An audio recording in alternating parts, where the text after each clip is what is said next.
మీరందరూ కూడా ఆలోచించవచ్చు, ఎందుకు మోడీ గారే మళ్ళా ప్రధానమంత్రి కావాలి అని. ఒక్కసారి ఆలోచించండి మీరు కూడా. గతంలో పోయినసారి అసెంబ్లీ ఎన్నికలు జరిగినాయి. అసెంబ్లీ ఎన్నికల్లో మీరు రకరకాల పార్టీలకు ఓట్లేసింది. ఈ తెలంగాణ రాష్ట్రంలో కాంగ్రెస్ పార్టీ అధికారంలోకి వచ్చింది. ప్రజల కోసం పోరాటం చేసి, ప్రజల పక్షాన నిలబడి, ప్రజల కోసం ఉద్యమాలు చేసి అధికారంలో ఉన్నటువంటి అవినీతి బీఆర్ఎస్ పార్టీని ఇట్లా కూర్చుంటబెట్టాలి అని చెప్పి మీ పక్షాన పోరాటం చేసింది భారతీయ జనతా పార్టీ అయితే, తీరా ఎన్నికల సమయం వచ్చేసరికి మిమ్మల్ని అలవిగాని హామీలనిచ్చి మభ్యపెట్టి తన మీడియాను ఉపయోగించుకొని ఒక రాంగ్ ప్రాపగండా చేసి బీఆర్ఎస్ బీజేపీ ఒక్కటే అని ఒక అబద్ధాన్ని ప్రచారం చేసి మిమ్మల్ని కూడా నమ్మించి ఇతర రాజకీయ పార్టీలు కాంగ్రెస్ పార్టీ ఓట్లేయించుకొని వాళ్ళ అధికారంలోకి వచ్చింది. అధికారంలోకి వచ్చినటువంటి ఈ 3 నెలల కాలంలో మీకు ఇచ్చినటువంటి 6 గ్యారంటీల సంగతి దేవుడెరుగు. ఒక్క గ్యారంటీని కూడా సంపూర్ణంగా నిర్వర్తించలే కాంగ్రెస్ పార్టీ. కాంగ్రెస్ పార్టీ గత చరిత్ర కూడా ఈ 75 ఏళ్ల స్వతంత్ర భారతదేశంలో 60 సంవత్సరాలకు పైచిలుకు అధికారంలో ఉన్నా కూడా ఉమ్మడి ఆంధ్రప్రదేశ్లోనైనా భారతదేశంలోనైనా దోపిడీల కాంగ్రెస్ పార్టీ అయ్యింది తప్ప, దొంగల కాంగ్రెస్ పార్టీ అయ్యిందే తప్ప ఏనాడు ప్రజల కోసం కాంగ్రెస్ పార్టీ పనిచేయలేదు. వాళ్ళు అట్లా ఉంటే 10 సంవత్సరాల కాలం తెలంగాణ రాష్ట్ర ప్రజలు తెలంగాణ రాష్ట్రం కోసం కొట్లాడిన పార్టీ అని నమ్మి బీఆర్ఎస్ పార్టీకి అవకాశం ఇస్తే, బీఆర్ఎస్ పార్టీ వాళ్ళు కాంగ్రెస్ వాళ్ళు గుడిని మింగితే బీఆర్ఎస్ పార్టీ వాళ్ళు గుళ్ళ లింగాన్ని కూడా మింగిన చందంగా తెలంగాణను మొత్తం దోపిడీకి గురి చేస్తారు. ఎక్కడ చూసినా స్కామ్లు, ఎక్కడ చూసినా భూ కబ్జాలు, ఎక్కడ చూసినా అవినీతి, ఎక్కడ చూసినా పైసల దోపిడీ. ఏమన్నా ఇవన్నీ చేసి మన పొలాలకు నౌకర్లు ఇచ్చిండ్రా అంటే నౌకర్లు రాలే, మన చేళ్లకు శిలకలకు నీళ్ళు వచ్చినాయా అంటే నీళ్లు రాలే, మన నిధులు ఏమన్నా మన ఇళ్లకు వచ్చినాయా అంటే అవి రాలే. తెలంగాణ ఎందుకు తెచ్చుకున్నామో అర్థం కాని పరిస్థితిలో తెలంగాణ రాష్ట్ర ప్రజలమైన మనం ఉన్నాం. మరి ఇటు చూస్తే కాంగ్రెస్ పార్టీ దోపిడీ, అటు చూస్తే బీఆర్ఎస్ పార్టీ దోపిడీ.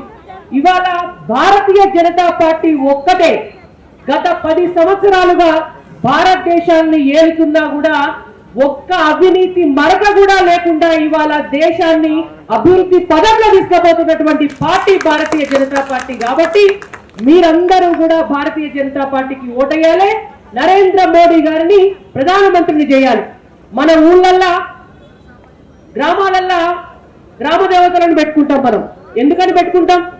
గ్రామ దేవతలు గ్రామాలను రక్షిస్తాయని పెట్టుకుంటాం. మనకేమన్నా కరువులు కాటకాలు రాకుండా, రోగాలు రొస్టులు దాకకుండా, పండిన పంటలన్నీ బాగుండాలని, మన బతుకులు చల్లగా ఉండాలని చెప్పి ఎల్లమ్మనో పోషమ్మనో కనకదుర్గమ్మనో పోలేరమ్మనో ఉప్పలమ్మనో మనం పెట్టుకుంటాం. ఇవాళ నేను మోడీ గారిని దేవునితో పోలుస్తలేను, వారు కూడా మనలాంటి మనిషే. కానీ ఇవాళ మన గ్రామాలను మన ఇండ్లను ఎట్లయితే రక్షిస్తున్నాయో మన గ్రామ దేవతలు, గట్లనే ఈ దేశాన్ని రక్షించేటటువంటి రక్షకుడు నరేంద్ర మోడీ గారు. కాబట్టి ఇవాళ భారతీయ జనతా పార్టీకి మీరందరూ కూడా ఓటేయాలి. కరోనా లాంటి విపత్తు సమయంలో దేశాన్ని కాపాడినటువంటి వ్యక్తి ఎవరు? నరేంద్ర మోడీ గారు. కాబట్టే ఇవాళ మనమందరం కూడా మోడీ గారిని ప్రధానమంత్రిని చేయాలి. ఒక్క భారతదేశ ప్రజల్ని కాపాడలే కరోనా వ్యాక్సిన్ వేసి నరేంద్ర మోడీ గారు 100 దేశాలకు మనం కరోనా వ్యాక్సిన్ ఎగుమతి చేసే దిశగా అంతటి విపత్తు కాలంలో కూడా దేశంలో ఉన్నటువంటి టెక్నాలజీని, వైజ్ఞానికతను, నాలెడ్జిని ఉపయోగించుకొని వ్యాక్సిన్ తయారు చేసి ఇతర దేశాలకు ఇచ్చినటువంటి వ్యక్తి నరేంద్ర మోడీ గారు. కాబట్టి ఇవాళ మీరందరూ కూడా బీజేపీని ఓటు వేసి మరొకసారి గెలిపించాలి. ఇదివరకు అమెరికా ప్రెసిడెంట్ లాంటి వాళ్ళు భారతదేశ ప్రధానమంత్రి అపాయింట్మెంట్ అడిగితే ఎన్నడూ కూడా అపాయింట్మెంట్ ఇవ్వకపోయేది. ఏక భారతదేశ ప్రధానమంత్రికి అపాయింట్మెంట్ ఇచ్చేది ఎక్కడదా అని చెప్పి లైన్లో కూర్చుండబెట్టేది. అటువంటి అమెరికా ప్రెసిడెంట్ కూడా భారతదేశ ప్రధానమంత్రి ఫోన్లో మాట్లాడుతుంటే కూడా ఉరికొచ్చి ఫోన్ తీసుకునేటటువంటి పరిస్థితికి తీసుకొచ్చినటువంటి వ్యక్తి నరేంద్ర మోడీ గారు. శ్రీరాముడికి మనమందరం కూడా కొలుచుకునేటువంటి దేవునికి 500 ఏళ్ళైనా కూడా ఇల్లు లేకుండా చిన్న గుడిసెలో ఉంటే 60 ఏళ్ళు అధికారంలో ఉన్నటువంటి కాంగ్రెస్ పార్టీ వాళ్లకు వీళ్లకు భయపడి అటు దిక్కు కూడా చూడకపోతే నరేంద్ర మోడీ గారు ప్రధానమంత్రి అయిన తర్వాత ఆ రామునికి మనం కొలిచే దేవునికి ఓ ఇల్లు కట్టించి గుడి కట్టించి భారతదేశ గౌరవాన్ని హిందువుల ఆత్మాభిమానాన్ని రక్షించినటువంటి వ్యక్తి నరేంద్ర మోడీ గారు కాబట్టి మీరందరూ మనమందరం కూడా భారతీయ జనతా పార్టీకి ఓటేయాలి. ప్రపంచంలో రష్యా ఉక్రెయిన్ యుద్ధం జరిగింది, అందరూ భయపడ్డారు. కానీ నరేంద్ర మోడీ గారు నా భారతదేశ బిడ్డలు జాగ్రత్తగా ఈ ఇంటికి రావాలి అని చెప్పి మన దేశం నుంచి చదువుకునేటువంటి పిల్లలందరినీ కూడా తీసుకొచ్చేటందుకు విమానాల మీద భారతీయ జెండా పెట్టి వాళ్ళ యుద్ధాన్ని ఆపి 6 గంటల సేపు మన దేశ బిడ్డలని మన ఇంటికి తీసుకొచ్చినటువంటి వ్యక్తి, అటువంటి రక్షకుడు నరేంద్ర మోడీ గారు కాబట్టి మనం అందరం కూడా బీజేపీకి ఓటేయాలి. ఒక్క భారతదేశ బిడ్డలే కాదు, ప్రపంచంలో ఉన్న ఇతర దేశాలు కూడా బదిలాడితే అయ్యా మా పిల్లలు కూడా చదువుకుంటున్నారు అక్కడ, మా పిల్లలు కూడా మా ఇంటికి రావాలి అంటే ఇతర దేశాల పిల్లలని కూడా వాళ్ళ దేశాలకు ఆ విమానాల మీద భారతదేశ జెండా పెట్టి వాళ్ళని ఇంటికి పంపించినటువంటి వ్యక్తి నరేంద్ర మోడీ గారు కాబట్టికే మనం అందరం కూడా ఓటేయాలి. ఒక్క దేశానికి సంబంధించిన చెప్పుకుంటా పోతే ఇంకా 100 ఉన్నాయి. కానీ మీరు అనుకోవచ్చు మన తెలంగాణకి ఏమొచ్చింది, మరి మన తెలంగాణకి ఎందుకు ఓటేయాలి అని.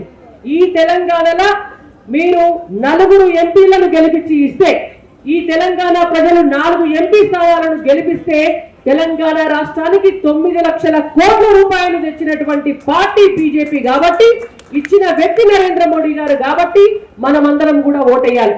ఇవాళ ఉపాధి హామీ పథకం కింద కూలీ చేసుకునేటువంటి అక్క చెల్లెళ్ళందరూ కూడా, అన్నదమ్ములందరూ కూడా గా పైసలు కూడా యాళ్లకు పడకపోతే డైరెక్ట్ గా మీకు పని కల్పించి మీ అకౌంట్లకు పైసలు ఇస్తున్నటువంటి వ్యక్తి నరేంద్ర మోడీ గారు కాబట్టికే ఇవాళ ఓటేయాలి. నిన్న నేను గజ్వెల్ల సభకాడ ఉంటే ఒక అక్క వచ్చి అడుగుతుంది, నువ్వు ఇప్పుడు చెప్పినావు చెల్లె, ఒక 4 నెలల ముందు చెప్పవద్దా? మరి మేము అప్పుడు మాకు గ్యాస్ సిలిండర్ ఇచ్చింది మోడీ సారే అని తెలిస్తే మేము అప్పుడు కూడా బీజేపీకే ఓటేద్దాం కదా అని. ఇవాళ మీ అందరికీ కూడా నేను ఒకటే ముచ్చట చెప్తున్నా, కట్టెల పొయ్యి మీద వంట చేసుకునేటువంటి మా అక్క చెల్లెళ్ళందరూ కూడా ఆరోగ్య సమస్యలు వచ్చి ఇబ్బంది పడుతూ మీరందరూ కూడా గ్యాస్ పొయ్యిల మీద వంట చేసుకొని జప్పున పని చేసుకొని మళ్ళా బాయికాడికో శిల్కకాడికో పోవాలి అని చెప్పి మీ అందరి కోసం భారతదేశంలో ఉన్న అక్క చెల్లెళ్ళందరికీ ఉచిత గ్యాస్ సిలిండర్లు ఇచ్చినటువంటి వ్యక్తి నరేంద్ర మోడీ గారు కాబట్టికే మనం భారతీయ జనతా పార్టీకి ఓటేయాలి. ఇవాళ చెంబు పట్టుకొని బయటికి పోయి ఆత్మాభిమానం దెబ్బతిని రోజు అవమానకరంగా మాట్లాడుకునేటువంటి పరిస్థితి ఉంటే ఇవాళ అందరికీ కూడా ఇళ్లల్లో టాయిలెట్లు కట్టించేటటువంటి ఒక బృహత్కర పథకాన్ని తీసుకొచ్చినటువంటి వ్యక్తి నరేంద్ర మోడీ గారు కాబట్టికే మనమందరం కూడా ఓటేయాలి. ఇవాళ అనేక మంది బీసీ బిడ్డలు చాలా మంది వృత్తులకు దూరమై పనులు ఎట్లా చేసుకోవాలో తెలియక, చేతుల పైసలు లేక, చదువుకున్న ఉపాధి లేక ఏం చేయాలో అర్థం కాకపోతే ఇవాళ విశ్వకర్మ యోజన అనేటువంటి ఒక పథకాన్ని పెట్టి 18 బీసీ కులాలకు కూడా లోన్లు ఇచ్చి ఇవాళ ఉపాధి కల్పించడానికి ఒక అద్భుతమైనటువంటి పథకాన్ని తీసుకొచ్చినటువంటి వ్యక్తి నరేంద్ర మోడీ గారు కాబట్టి ఇవాళ మనందరం కూడా ఓటేయాలి. ఇవాళ ఇక్కడ ఎంఆర్పిఎస్ సోదరులు చాలా మంది వచ్చి కూర్చున్నారు, ప్రతి భారతీయ జనతా పార్టీ సభలో కూడా కూర్చుంటున్నారు. 30 సంవత్సరాలుగా మందకృష్ణ గారు కాలికి బట్టగట్టుకొని తిరిగితే కూడా ఏనాడు ఎవరు కూడా ఎస్సీ వర్గీకరణ కోసం మాట్లాడకపోతే నరేంద్ర మోడీ గారు వారి కోరికను మన్నించి అర్థం చేసుకొని ఇవాళ ఎస్సీ ఏబిసిడి వర్గీకరణ జరిగి తీరాలి అని చెప్పి తెలంగాణ రాష్ట్రంలో అంత పెద్ద బహిరంగ సభ పెట్టి తెలంగాణ ప్రజలకు హామీ ఇచ్చి ఇవాళ కమిటీ వేసి ఎస్సీ ఉపకులాల వర్గీకరణ అనేటువంటి దాన్ని సాధ్యం చేస్తున్నందుకు ఇవాళ తెలంగాణ రాష్ట్రంలో ఉన్నటువంటి దళిత బిడ్డలంతా కూడా భారతీయ జనతా పార్టీకి ఓటేయాలి. అందరికి కూడా అంటారు అగ్రకులాలు అగ్రకులాలు అగ్రకులాలు మస్తు పైసలు ఉంటాయి వాళ్ళకేంటి అంటారు. కానీ అగ్రకులాలల్లో కూడా రెడ్లల్లా, వెల్మల్లల్లా, కోమట్లల్లా, బ్రాహ్మణులల్లా 1 ఎకరం భూమి లేని వాళ్ళు కూడా ఉంటారు, గుంట జాగా లేని వాళ్ళు ఉంటారు, పని చేసుకోలేని వాళ్ళు కూడా ఉంటారు. వాళ్ళందరికీ కూడా ఈడబ్ల్యూఎస్ రిజర్వేషన్ ఇచ్చి ఇవాళ చదువుకునేటువంటి అవకాశాన్ని, ఉద్యోగ కల్పన చేసుకునేటువంటి అవకాశాన్ని ఇచ్చినటువంటి వ్యక్తి నరేంద్ర మోడీ గారు కాబట్టికే ఓటేయాలి. ఊళ్ళల్లా రోడ్లు వేసిన పైసలు మోడీ గారి పైసలు కాబట్టి ఓటేయాలి. ఇవాళ ఐమాస్ లైట్లు పెట్టిన పైసలు మోడీ గారి పైసలు కాబట్టి ఓట్లేయాలి. ఊళ్ళల్లో శ్మశాన వాటికలు కట్టిన పైసలు మోడీ గారి పైసలు కాబట్టి ఓటేయాలి. ఊళ్ళల్లో రైతు వేదికలు కట్టి పింక్ కలర్ వేసుకొని కేసీఆర్ బొమ్మ పెట్టినటువంటి పైసలు కూడా నరేంద్ర మోడీ గారి పైసలు కాబట్టికే ఓటేయాలి. ఇవాళ రేషన్ బియ్యం, మీ రేషన్ షాపులలో వచ్చే రేషన్ బియ్యం కూడా ఇంకొక 5 ఏళ్లు ఉచితంగా ఇవ్వబోయేది నరేంద్ర మోడీ గారే కాబట్టి వారికి ఓటేయాలి. ఇవాళ ముద్ర లోన్లు ఇచ్చి యువతకు ఉపాధి కల్పిస్తున్నందుకు నరేంద్ర మోడీ గారికి ఓటేయాలి. నేషనల్ హైవేస్ ఏర్పాటు చేస్తున్నందుకు మోడీ గారికి ఓటేయాలి. ఇవాళ మధ్యాహ్న భోజన పథకం బట్టి బిడ్డల ఆకలి తీరుస్తున్నందుకు నరేంద్ర మోడీ గారికి ఓటేయాలి. ఇట్లా చెప్పుకుంటా పోతే ఈ తెలంగాణ రాష్ట్రంలో గత 10 సంవత్సరాలలో 9 లక్షల కోట్ల రూపాయలు కేంద్రం నుంచి వచ్చి ఆ పైసలు ఖర్చయినయే తప్ప ఈ రాష్ట్రం నుంచి, రాష్ట్ర ఖజానా నుంచి వచ్చి ఖర్చయిన పైసలు ఎక్కువ తక్కువ లేవు. బడ్జెట్ లో పెట్టిన పైసల్ని కూడా ఏనాడు సంపూర్ణంగా తెలంగాణ రాష్ట్ర ప్రభుత్వం ఖర్చు పెట్టలే. గత పాలకులు ఖర్చు పెట్టలే, భవిష్యత్ పాలకులు ఖర్చు పెట్టరు. కాబట్టి మనందరి బతుకులు బాగుపడాలంటే, భవిష్యత్తులో మరింత అభివృద్ధి తెలంగాణలో జరగాలంటే, ఆ అభివృద్ధిలో మెదక్ పార్లమెంట్ కూడా ఉండాలంటే మీరందరూ కూడా భారతీయ జనతా పార్టీకి ఓటేయండి. ఇక్కడ ఎంపీని గెలిపించండి. దేశంలో ప్రధానిగా 3వసారి నరేంద్ర మోడీ గారిని గెలిపించుకునేటువంటి అవకాశంలో మీరు కూడా భాగస్వాములు కావాలని మీ అందరినీ మనస్ఫూర్తిగా కోరుకుంటూ, భారత్ మాతా కీ భారత్ మాతా కీ జై శ్రీరామ్, జై శ్రీరామ్.